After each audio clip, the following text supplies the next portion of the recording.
The instructors released predator cubs in the lecture hall. They sat calmly at humans' feet. Instead, Part 2, the raker cub moved like lightning. Its 6 legs pushed against the floor with incredible force. The claws on each foot scraped the hard surface and made a terrible sound. The screaming growl it made was not just loud. It was deep and low, below normal hearing. Jinwoo felt it in his chest and bones. His body wanted to run. Every instinct screamed danger, but Jinwoo did not run. He had grown up with dogs. Big dogs that could knock him down when he was small. He had learned early that running made things chase you. Running turned play into hunt. Instead, he did something that shocked everyone watching. He kneeled down. He got lower than the charging cub. He made himself smaller and less threatening. And he held out his hand, palm up and open. The cub was 3 meters away. Then 2. Its yellow eyes were locked on Jinwoo. Its mouth was open, showing all those sharp teeth. Any second it would hit him. The students in the front rows leaned back. Professor Thexile started to reach for the emergency containment control. At 1 meter away, the cub suddenly changed. Its charge slowed. The aggressive snarl faded from its face. Its ears, which had been flat against its head, slowly came up. It skidded slightly, its claws scraping to stop its momentum. The cub stopped right in front of Jinwoo. For a long moment, nothing happened. The room was completely silent. Even the translator devices seemed to have stopped working. No one made a sound. No one moved. The raker cub tilted its head to one side. It looked at Jinwoo's extended hand. Its glowing yellow eyes dimmed to a softer color, like candlelight instead of fire. It took one slow step forward, then another. It stretched its neck out and sniffed Jinwoo's palm. Then it did something that no one in the academy had ever seen a raker cub do.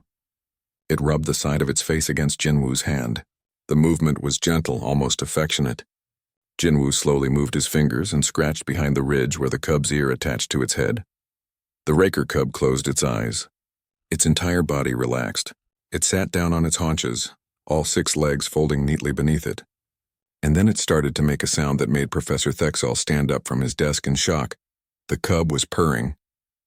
It was a deep, rumbling purr that vibrated through the air. According to every xenobiology text, raker cubs only purred for their mothers. They only made that sound when they felt completely safe and loved. It was not something that could be forced with submission techniques. It was not something that training could create. It was pure trust. Jinwoo smiled. He continued to gently pet the cub. "Good boy," he said softly in Korean, even though he knew the cub could not understand the words. "You are not so scary, are you? Just a baby far from home." The timer on Professor Thexal's desk showed 11 seconds. From release to complete calm, 11 seconds. No tools used. No submission technique. No aggression at all.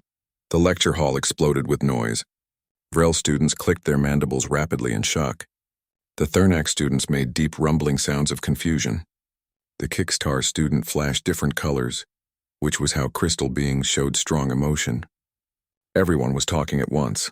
Professor Thexal raised 2 of his forearms for silence. The room slowly became quiet again.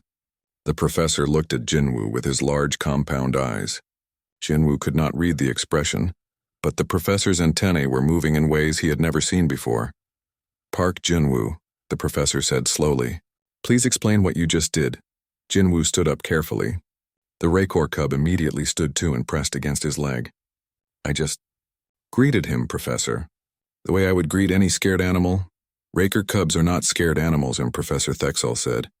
"They are apex predators. They attack anything that enters their territory. Submission techniques work because we assert dominance. What you did was the opposite of dominance." "Yes, sir," Jinwoo agreed. "I showed him I was not a threat. I made myself smaller and vulnerable. I let him choose to come to me instead of forcing submission." One of the Vrel students spoke up. "That is foolish. If the cub had not stopped, you would be injured or dead. You had no defense." Jinwoo nodded. "That is true. But he did stop. Animals, even predators, do not want to fight if they do not have to. Fighting costs energy and risks injury. If you show them you are not competing for territory or food, many times they will choose peace." Professor Thexal clicked his mandibles together slowly. "That is an interesting theory, but one successful interaction is not data. It could be coincidence. The cub might have been ill or defective. Would you like me to try again, Professor?" Jinwoo asked. With a different cub? The room became silent again. Professor Thexall looked at his teaching assistants. They looked at each other. This was not normal procedure. But the professor was a scientist before he was a teacher. He wanted to understand what he had just seen. Very well, Professor Thexall said. We will repeat the test. Teaching assistant, bring out cub number 3. That one is even more aggressive than number 7. It has been isolated from its siblings and has not been fed today. It should be at maximum hostility. The teaching assistants moved quickly. They secured cub number 7, who did not want to leave Jinwoo's side. They had to use food to lure it back into its container. Even then, it kept looking back at Jinwoo and making small crying sounds. Cub number 3's container was brought forward. Through the transparent walls, Jinwoo could see this one was even larger. It was pacing back and forth, snarling constantly. Its claws were longer. It had fresh blood on its mouth from biting the container walls. This is your last chance to use the safety equipment, Professor Thexall said to Jinwoo. I understand, Professor. I will be okay. The professor nodded to the teaching assistant. The container opened. Cub number 3 did not even pause. It launched itself out of the container like a missile. It was faster and more aggressive than the first one. It did not scream. It did not waste energy on sounds. It just attacked with pure predator focus. Jinwoo did exactly what he had done before. He kneeled. He made himself small. He extended his hand, palm open and up. He did not look directly at the cub's eyes, which would be a challenge. He looked at the ground, showing he was not a threat. The cub's charge was terrifying. Students in the front row actually got up and moved back. Professor Thexall had his hand on the emergency containment button, ready to press it. But just like before, the cub slowed at the last moment. Its aggressive posture melted away. It approached Jinwoo cautiously, sniffed his hand, and then rubbed against him. Within 20 seconds, it was sitting at his feet, purring just as loudly as the first cub had. This time, no one said anything. The silence was heavy with shock and confusion. Professor Thexall slowly sat back down at his desk. He stared at Jinwoo and the purring raker cub for a long time. Finally, the professor spoke. Class is dismissed. Everyone except Park Jinwoo may leave. Jinwoo, please remain here. We need to discuss this. The other students filed out slowly, all of them staring at Jinwoo as they left. The Vrel students were clicking to each other quietly. Jinwoo heard words in Galactic Common like impossible and contamination and how. When the room was empty except for Jinwoo, the professor, and the teaching assistants, Professor Thexall came down from his desk. He walked to the circle where Jinwoo still sat with the raker cub. The cub looked at the professor and made a small warning growl. But it did not move from Jinwoo's side. Park Jinwoo, the professor said quietly. In 40 years of teaching, I have never seen anything like this. Raker cubs do not bond with anyone except their birth mothers. They certainly do not bond with soft species beings. What you have done should be impossible. Jinwoo looked up at the tall Vrel professor. I am sorry if I did something wrong, sir. I just did what felt natural. That is exactly what concerns me, Professor Thexall said. What feels natural to you breaks every rule we know about predator behavior. I need to inform the research department. They will want to study this. They will want to study you. Jinwoo felt a small thread of worry in his stomach. Am I in trouble? Professor Thexall's antennae moved in what might have been amusement. No, young human. But I think your time at this academy just became much more interesting. News traveled fast at the academy. By the time Jinwoo returned to his dormitory that evening, there were already 23 messages on his datapad. Students from other departments wanted to know if the stories were true. Professors from the research division wanted to schedule meetings. Even the academy director had sent a formal request for him to visit the administrative office. Jinwoo sat on his small bed and looked at all the messages. His room was tiny, designed for smaller species. His feet hung off the end of the bed. The ceiling was too low. He had hit his head on the doorframe twice in the first week. But it was his space, and right now he wanted to be alone to think about what had happened. His door chimed. Someone was outside. Jinwoo got up and opened it. Hana and Minho stood in the hallway. Hana looked excited. Minho looked worried. Is it true? Hana asked immediately. Did you really make raker cubs purr? Jinwoo stepped aside to let them in. Yes, I do not understand why everyone thinks it is so strange. They are just animals, scared animals. Minho closed the door behind them. Jinwoo, Raker cubs kill people. They are not just animals, they are weapons. The Vrel military uses grown Rakers in combat. One Raker can take down a tank. But these were babies, Jinwoo said. Babies that were taken from their mothers and put in cages. Of course they were scared and angry. Anyone would be. Hana sat on the edge of his bed. That is very human thinking, Jinwoo. Most species in the galaxy do not think that way. They see predators as things to be controlled, not understood. Before Jinwoo could answer, his door chimed again. This time it was Professor Thexol, along with two other beings Jinwoo did not recognize. One was a serpent-like creature with smooth scales and small arms. The other looked almost like a floating jellyfish made of light. Park Jinwoo, Professor Thexol said. This is Dr. Veleth from the Department of Evolutionary Combat Studies, and this is researcher Keel from the Behavioral Science Institute. They would like to ask you some questions. Your friends may stay if you wish. Jinwoo nodded. There was not enough room for everyone, so they stood in the hallway while Jinwoo, Hana, and Minho stayed inside the doorway. Dr. Veleth spoke first. His voice was soft and hissing. We reviewed the footage from today's class. What you did is remarkable. Can you explain your technique? There was no technique, Jinwoo said. I just approached the cub the way I would approach any animal.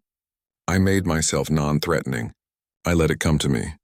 But you had no fear, Dr. Veleth said. The cubs release subsonic frequencies designed to trigger prey-fear responses. Every species in the galaxy reacts to those frequencies. Yet you seemed calm. Jinwoo thought about it. I did feel the sound. It made me uncomfortable. But I have felt that before. When I was young, my family had a dog that would growl when it was scared. The growl felt similar in my chest. I learned that if I stayed calm, the dog would calm down too. Researcher Keel floated closer. Their voice came from everywhere and nowhere. Fascinating. You compare apex predators to domestic companions. Do all humans think this way? Hana spoke up. I think so. On Earth, we live with animals all the time. Many people have pets. Dogs, cats, birds, even reptiles. We keep them in our homes. We also raise animals for food, Minho added. Cows, pigs, chickens. We care for them until harvest. They trust us. Dr. Veleth and researcher Keel looked at each other. Professor Thexel's antennae were moving rapidly. This is unprecedented, Dr. Veleth said. Most species separate themselves from predators. You integrate with them. May we run some tests? Researcher Keel asked.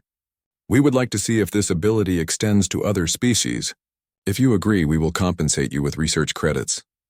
Jinwoo looked at Hana and Minho. They both nodded. Okay, Jinwoo said. I will help if I can. The tests began the next day. The research department had a large facility with dozens of containment areas. Dr. Veleth and his team had collected various predator species from across the galaxy. Some were small, some were huge. All of them were dangerous. The first test was with a Thixian hunting beast. It was about the size of an earth horse with thick gray skin and a mouthful of tusks. On its homeworld, these beasts hunted in packs and could bring down prey 3 times their size. In captivity, they required 3 handlers wearing shock collars just to feed them. Jinwoo entered the containment area alone. The Thixian beast saw him and immediately charged. But Jinwoo did what he always did. He kneeled, made himself small, and extended his hand. The beast slowed, sniffed him, and then nuzzled its massive head against his shoulder. Within a minute, it was calm and letting him scratch behind its ears. The researchers were silent as they watched through the observation window. Dr. Veleth made rapid notes on his data pad. Researcher Keel's light pulsed in patterns that might have been excitement. The second test was with Grelmak swarm larvae. These were small worm-like creatures that moved in groups. They had acidic skin that could burn through flesh. Most species handled them with robotic arms to avoid contact. Jinwoo held out his hands and the larvae crawled into his palms. They did not burn him. They curled up like they were sleeping. Test after test showed the same results. Korvax Sentinel drones, which were programmed to attack any warm-blooded organism, circled Jinwoo peacefully. Vrelian war beasts, genetically engineered for maximum aggression, rolled onto their backs for belly rubs. Even a juvenile Krexar mantis, which killed its own siblings for food, became docile in his presence. By the end of the week, Dr. Veleth called a meeting with the research team. Jinwoo, Hana, and Minho were all invited. The meeting room was crowded with scientists from multiple departments. We have tested Park Jinwoo with 17 different predator species, Dr. Velith announced to the group. In every case, the predators showed dramatically reduced aggression. But we wanted to see if this was unique to Jinwoo or common to all humans, so we tested the other 2 humans as well. He touched a control and footage plate on the wall screen. It showed Hana entering a containment area with a spiked reptile that was native to a high-gravity world. The reptile should have attacked. Instead, it approached her gently and let her touch its armored head. Another video showed Minho with a pack of razor-winged flyers. These creatures hunted in coordinated attacks and had killed several researchers on other planets. With Minho, they landed on his arms and shoulders like trained birds. All 3 humans demonstrate this ability, Dr. Velith said. We have named it the human paradox effect. Somehow, humans can approach dangerous predators and make them calm. The question is why? A Vrel researcher in the back of the room spoke up. Have you checked Earth's classification? Dr. Velith nodded. Yes. Earth is classified as a Death World Class 7. It has an extreme predator density. The survival rate for non-native species is only 2%. By all logic, humans should be extremely afraid of predators. Instead, they seem to have the opposite reaction. Professor Thexel raised one of his arms. I have been researching human history. It is fascinating. Humans domesticated wolves into dogs approximately 15,000 years ago. They kept large felines as pets for thousands of years. They lived alongside apex predators and turned them into companions. This is not normal behavior for any species we know. Researcher Keel floated to the center of the room. I believe I understand what happened. Earth's environment was so dangerous that humans had 2 choices. They could hide from predators or they could befriend them. Hiding was not sustainable. So humans evolved the ability to read emotions, project calm intentions, and form bonds with other species. This was a survival trait. But that does not explain the chemistry, another researcher said. The pheromones, the subsonic sensitivity, the neural responses. Humans should not be able to override predator instincts. Unless, Professor Thexel said slowly, the predators also evolved. If humans and predators lived together for millions of years, both sides would adapt. The predators learned that humans meant safety, food, and protection. Humans learned to read and calm predators. It was mutual evolution. The room fell silent as everyone considered this. Jinwoo raised his hand nervously. May I say something? Dr. Velith nodded. Please. On Earth we have a saying, Jinwoo said. A dog is man's best friend. We also say that cats chose to live with us. We did not capture them. They came to our homes because they wanted to. Maybe that is what happened. Maybe Earth's predators learned that being near humans was better than being alone. Hana added, My grandmother told me that ancient humans did not hunt alone. They hunted with wolves. They shared their food. The wolves protected human children. They were partners, not master and pet. Minho nodded, and humans cried when their animal friends died. We buried them with respect. We remembered them. No other species does that, right? Mourn for animals? The researchers looked at each other. Several were making rapid notes. Others were already pulling up data files about Earth's history and biology. But not everyone in the room was happy. A Vrel administrator stood up from the back. His carapace was decorated with military markings. This is all very interesting, he said in a cold voice. But it is also very dangerous. The Vrelian Empire has built our economy on training and selling combat beasts. If humans can simply walk up to these creatures and make them friendly, our entire industry collapses. That is not our concern, Dr. Velith said. We are scientists. We report what we find. And I am an administrator, the Vrel said. And I am reporting this to the Vrelian High Command. They will want to know that humans pose an economic threat. They will want to know if this ability could be used as a weapon. He left the room before anyone could respond. The door closed behind him with a heavy sound that felt like a warning. 3 days after the Vrel administrator left the meeting, Ambassador Krextil arrived at the academy. He came with 30 armed guards and a formal complaint from the Vrelian High Command. Jinwoo heard about it from other students before he saw the soldiers marching through the campus. Vrel soldiers were impressive. They wore black armor that covered their entire bodies. Each one carried weapons that could fire explosive projectiles or energy beams. They moved in perfect formation, like machines. The academy director called an emergency assembly. All students and faculty were required to attend. The auditorium was massive, with seats arranged in a circle around a central platform. Thousands of beings filled the space. Jinwoo sat with Hana and Minho near the top, trying to be invisible. Ambassador Krextil stood on the central platform. He was larger than most Vrel, with decorative markings on his carapace that showed his rank. When he spoke, his voice was amplified to fill the entire auditorium. "I am here on behalf of the Vrelian High Command," he announced. "We have received disturbing reports about human students at this academy. Reports of biological manipulation. Reports of dangerous abilities that could threaten galactic security." A wave of murmuring spread through the crowd. Jinwoo felt his stomach tighten.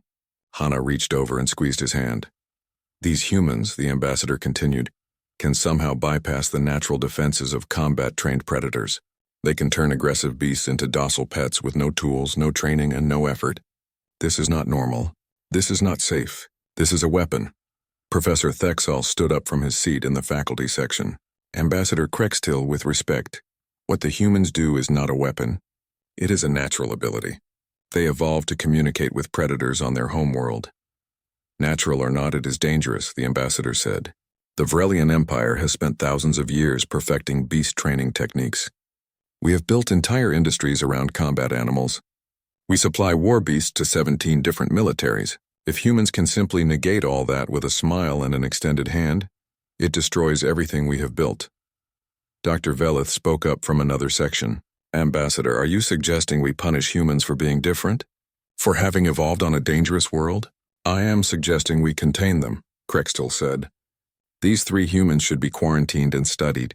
We need to understand if this ability can be spread to others. We need to know if they can turn our own war beasts against us." The room erupted in arguments. Some species supported the ambassador. Others defended the humans. Faculty members shouted at each other. Students argued with their neighbors. The academy director tried to call for order, but no one listened. Jinwoo stood up. His voice was not loud, but somehow people near him noticed and became quiet. The silence spread in waves until the entire auditorium was watching him. "Ambassador Krextil," Jinwoo said. His voice shook slightly, but he kept speaking. "I do not want to hurt anyone. I do not want to destroy your industries. I just wanted to learn about aliens and their worlds. I did not ask for this ability. I was born with it, like you were born with your forearms." The ambassador turned to look up at him. "Intentions do not matter, human. Capability matters. You have the capability to destroy Vrelian power. That makes you a threat." "Then maybe," a new voice said from the entrance, "we should discuss this in the proper forum." Everyone turned. A woman walked into the auditorium with her own escort of guards. But these guards wore the blue uniforms of the Galactic Union, not the black armor of Vrel soldiers. The woman was human, middle-aged, with gray-streaked hair and sharp eyes. She wore formal diplomatic robes. "Ambassador Yuna Song," she introduced herself, "Earth's representative to the Galactic Union. I came as soon as I heard about this situation." Krextil's mandibles clicked in irritation. "This is an internal academy matter." "No," Yuna said calmly. "This is a matter of discrimination against my people based on their biology. That makes it a Galactic Union issue. I am invoking Article 7 of the Union Charter. This case will be heard before the full council." The academy director looked relieved. "The council has jurisdiction. This assembly is dismissed. Ambassador Krextil, Ambassador Song, please follow me to arrange transportation to the council chambers." The auditorium slowly emptied. Students left in groups talking excitedly. Jinwoo, Hana, and Minho waited until most people were gone before they tried to leave. But Ambassador Unisong found them before they reached the exit. "You must be the 3 humans everyone is talking about," she said with a small smile. "Jinwoo, Hana, Minho, I have read your files. You are good students. You should not have to deal with this political mess. Wait, what will happen to us?" Hana asked. Yuna sighed. "The council will debate. The Vrelians will push for restrictions on human movement in the galaxy. They will claim you are a security risk. Other species will take sides based on their own interests." "What can we do?" Minho asked. "Stay safe. Stay together. And trust that Earth will protect you," Yuna said. "But I will not lie to you. This will get worse before it gets better. The Vrelians are very powerful. They have many allies who depend on their war beast trade. If they push hard enough, they might get what they want." Jinwoo felt cold. "Would they really quarantine us?" Keep us locked up? They would call it protective custody, Una said. But yes, they might try. The next 2 weeks were difficult. The Galactic Union Council met every day to discuss the human situation. News reports covered every session. Some reports called humans dangerous. Others called them miracle workers. Everyone had an opinion. At the academy, things got worse. Vrel students began avoiding the humans. Some left notes on their doors with threats written in Vrelian script. Jinwoo's classroom seat was vandalized twice. Someone broke into Hana's dormitory and destroyed her research notes. Minho got into a physical confrontation with a Vrel student who called him a monster. Both were suspended for 3 days, but not everyone turned against them. Professor Thexall became their strongest defender. He published paper after paper documenting the human ability. He argued that humans were not dangerous but valuable. They could help the galaxy manage dangerous predator populations. They could improve animal welfare. They could revolutionize how species thought about the creatures they shared worlds with. Other researchers joined. Dr. Veleth wrote a detailed analysis of human evolution and why their abilities made sense. Researcher Keel conducted brain scans showing that humans had enhanced empathy centers. More than 50 scientists signed a petition supporting the humans. But the Vrelian Empire had power that scientists did not have. They had armies. They had money. They had political influence, and they were determined to stop humans from threatening their way of life. Finally, after 2 weeks of debate, Ambassador Krextil made his move. He invoked an ancient law called the right of proving. It was an old tradition from when the Galactic Union was first formed. If 2 species had a serious disagreement, one could challenge the other to a trial. The trial would determine who was right. The challenge was formal and binding. A human would face a fully grown apex predator from one of the galaxy's most dangerous worlds. No tools, no weapons, no help. If the human survived for 5 minutes, humanity would be recognized as having the right to move freely through the galaxy. If the human failed, Earth would have to accept Vrelian oversight and restrictions. The Council had to accept. Ancient laws could not be refused. Ambassador Yuna Song stood before the Council and agreed to the terms. But she made one change to the challenge. I will be the one to face the predator, she said. Not the students. They are children. They came here to learn, not to fight. If you want to test humanity, test me.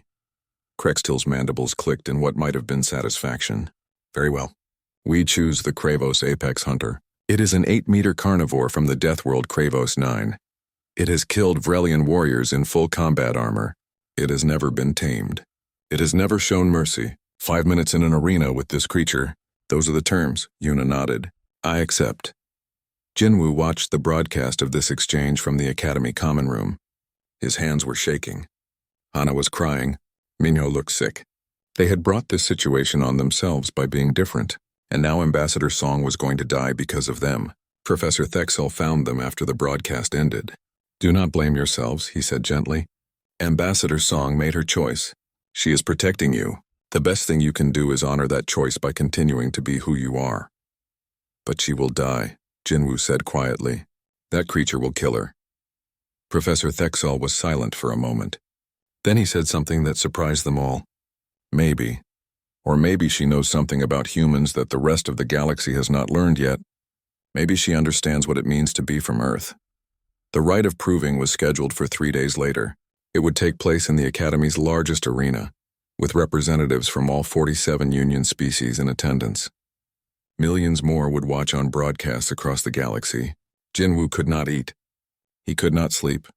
He spent those 3 days thinking about his homeworld, about the animals he had known, about the dogs and cats and birds that had trusted humans for thousands of years.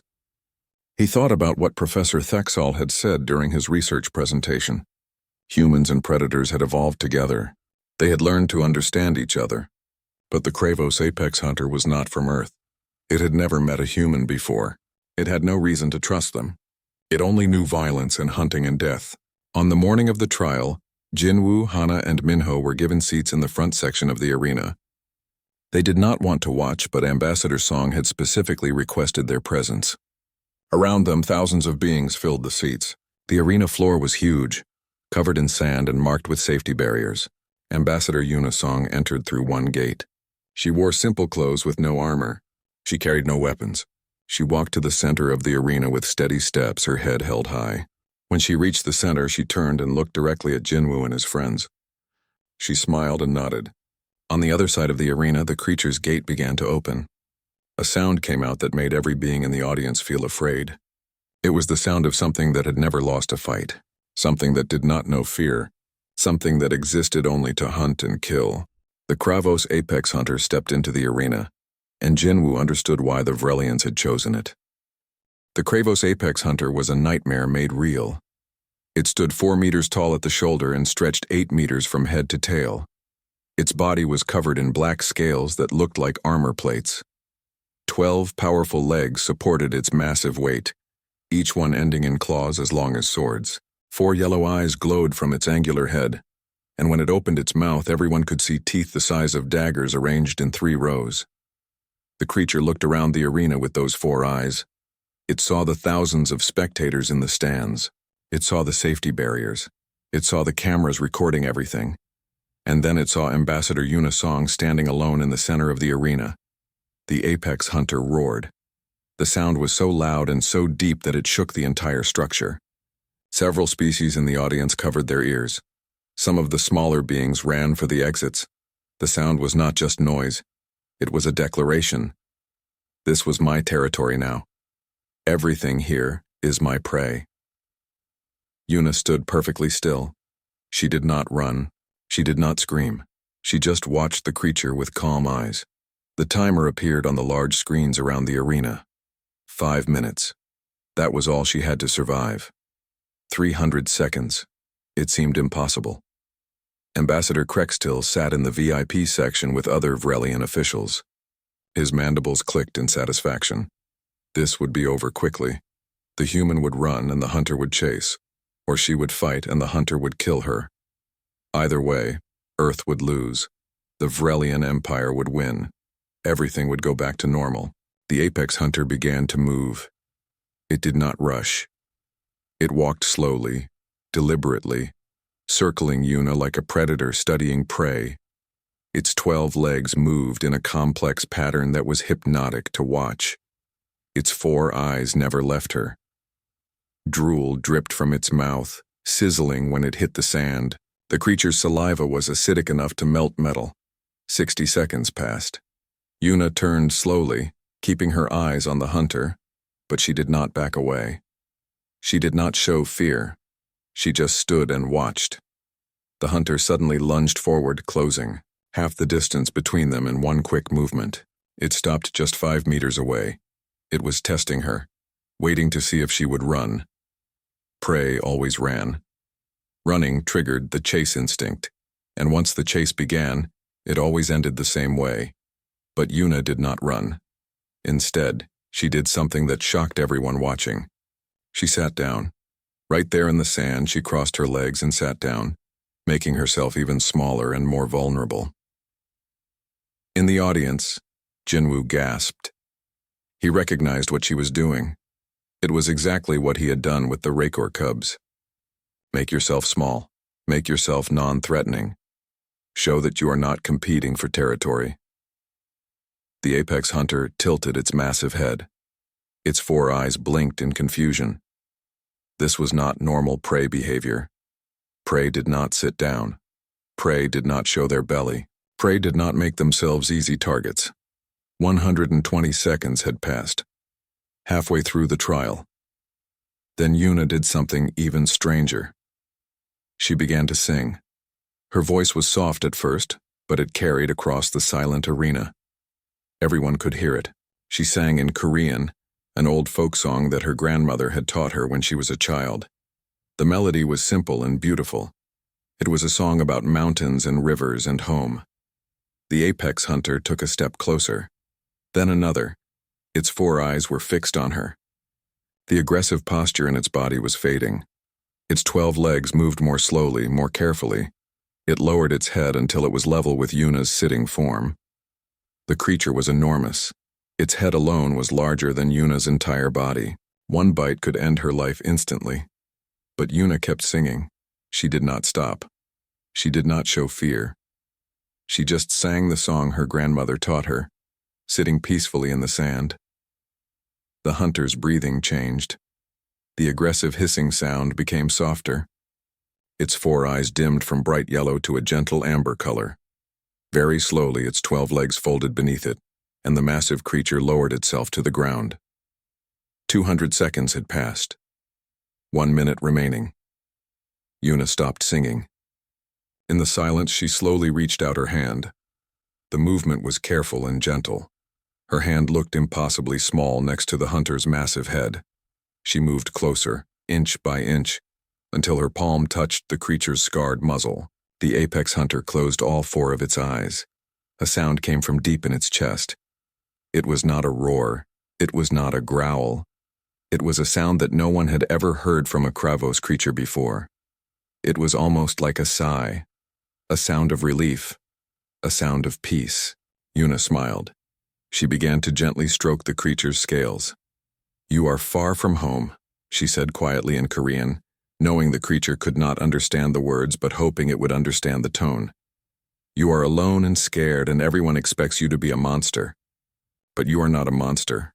You are just lost." The timer reached 5 minutes. The trial was over. Una had survived, but she did not get up. She stayed sitting next to the apex hunter, continuing to gently touch its scales. The creature had not moved. It lay there with its eyes closed, like it was finally resting after a very long time. The arena was completely silent. No one moved. No one spoke. Even the media drones seemed to have frozen in place. Finally, Ambassador Una Song stood up. The apex hunter's eyes opened and it raised its head to watch her. She patted its muzzle 1 more time, then turned and began walking back toward the gate she had entered from. The apex hunter stood up. Its 12 legs moved easily, despite its massive size. And then it did something that made Ambassador Krextil stand up in shock. The creature followed Una. It walked behind her like a loyal companion, its massive body moving carefully to stay close to her. When she reached the gate, she turned back to the creature. "You cannot come with me," she said gently. "But I will come visit you. I promise."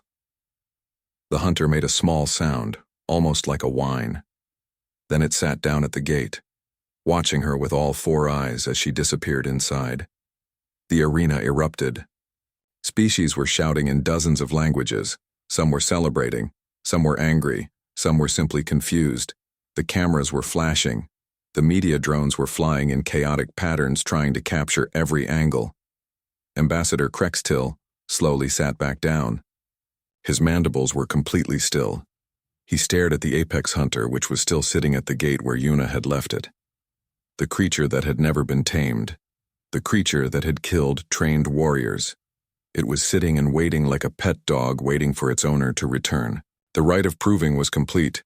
Humanity had won. Earth would not be restricted. Humans could move freely through the galaxy. But more than that, something fundamental had changed in how the galaxy saw humanity. They were not weapons. They were not threats. They were something the galaxy had never seen before. They were a species that could look at monsters and see friends. 1 week later, Jinwoo stood in Professor Thexal's office. The professor had called him for a private meeting. On the desk between them was a formal document. "The Vrelian Empire has sent an official request," Professor Thexal said. "They want to establish a joint research program with Earth, Vrelian beast trainers working alongside human-animal behaviorists. They acknowledge that their methods of force and dominance are not the only way. They want to learn your methods of empathy and connection." Jinwoo looked at the document in surprise. "They want to work with us? After everything?"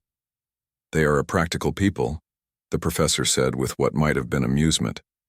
"When they see something that works better than their way, they adapt. It is how they have survived for so long. And your ambassador song showed them something that works much better." "What will happen to the apex hunter?" Jinwoo asked. "It is being transported to Earth," Professor Thexal said. "Ambassador Song has arranged for it to live in a special sanctuary. She visits it every day. The creature refuses to bond with anyone else. They are calling it Bomi, which I am told means spring in your language." Jinwoo smiled. That sounded like Ambassador Song. finding hope and new beginnings even in the strangest places. There is something else, Professor Thexall said. He pulled up a hologram showing application numbers. Human enrollment at the Academy has increased by 3,000%. Every xenobiology program in the galaxy is trying to recruit human students. Species from across the Union are requesting Earth send specialists to help with dangerous animal populations on their worlds. That is good, Jinwoo said. We can help. You already have, the professor said. You, Hana, and Minho, you showed the galaxy something they had forgotten. That strength is not the only power. That dominance is not the only way to survive. That sometimes the bravest thing you can do is be kind. Jinwoo returned to his dormitory that evening. Hana and Minho were waiting outside his door. They had news too. The Academy was creating a new department focused on interspecies emotional communication. All three of them had been offered positions as teaching assistants. Should we do it? Hana asked. Yes, Minho said immediately. We can teach others what comes naturally to us. Maybe we can make the galaxy a little less dangerous, a little more understanding. Jinwoo thought about the raker cubs that had sat at his feet. He thought about Ambassador Song sitting in the sand singing to a monster. He thought about his grandmother, back on Earth, who had taught him to be gentle with animals, to speak softly, to show respect to all living things. Yes, he agreed, let us teach them. 5 years passed. The Academy for Interspecies Relations became known across the galaxy as the premier institution for learning about cross-species communication. Human enrollment grew from 3 students to 200. Programs were established on a dozen worlds. The Joint Vrelian Human Research Project published breakthrough papers on animal welfare and ethical beast management. The war beast trade did not disappear, but it changed. Creatures were no longer forced into service through pain and dominance. They were partnered with handlers who understood them, who communicated with them, who treated them as individuals rather than weapons. Jinwoo became a professor himself, teaching the same class where he had first knelt before a charging raker cub. The room was always full now, with students from every species eager to learn. On his first day teaching, he brought something special with him. The raker cub, now fully grown, walked into the lecture hall beside him. The students gasped. A full-grown raker was a powerful predator, with claws that could cut through metal and jaws that could crush bone. But this one walked calmly, its dark blue fur shining under the lights. It had never left Jinwoo's side since that first day. Jinwoo stood at the front of the room with his companion sitting beside him. The raker's eyes glowed softly as it looked around at all the students. Welcome to Advanced Interspecies Communication, Jinwoo began. Today we are going to learn about the most powerful force in the galaxy. Not weapons, not technology, not even evolution. We are going to learn about trust. He reached down and scratched behind the raker's ear ridge. The massive predator leaned into his touch and began to purr, that deep rumbling sound that filled the entire room. Trust takes time. It takes patience. It takes understanding. But once you build it, it can bridge any difference. It can turn fear into friendship. It can turn monsters into family. Outside the Academy, across the galaxy, humans were doing exactly that. They worked on dangerous worlds, calming aggressive fauna. They established sanctuaries for creatures that had been labeled as too dangerous to save. They trained specialists from other species in empathy and emotional reading. And on Earth, in a massive sanctuary near the coast, Ambassador Yuna Song walked through the gardens with Bomi the apex hunter following peacefully behind her. The creature that had once been a symbol of violence was now a symbol of hope. Children from nearby schools came to visit, their eyes wide with wonder at the massive beast that let the ambassador pat its head and spoke to it in soft Korean. The galaxy had feared humanity would conquer through strength. Instead, they had conquered hearts. One connection at a time, one act of kindness at a time, one moment of trust at a time. And it all started with a young man who knelt before a charging predator and chose to extend his hand instead of raising his fist. The universe was a dangerous place, full of creatures that could kill in an instant. But humans had learned something on their dangerous homeworld that the rest of the galaxy was only now beginning to understand. Sometimes, the most dangerous creatures just need someone to show them that they do not have to be dangerous anymore. Sometimes they just need someone to see past the teeth and claws and find the scared, lonely being underneath. Sometimes all any of us need is for someone to sit beside us and sing a gentle song until we remember that we are not monsters. We are just lost, And we do not have to be lost anymore. In lecture halls across the galaxy, a new generation was learning this lesson, and the universe was becoming a little less frightening and a little more kind, one student at a time.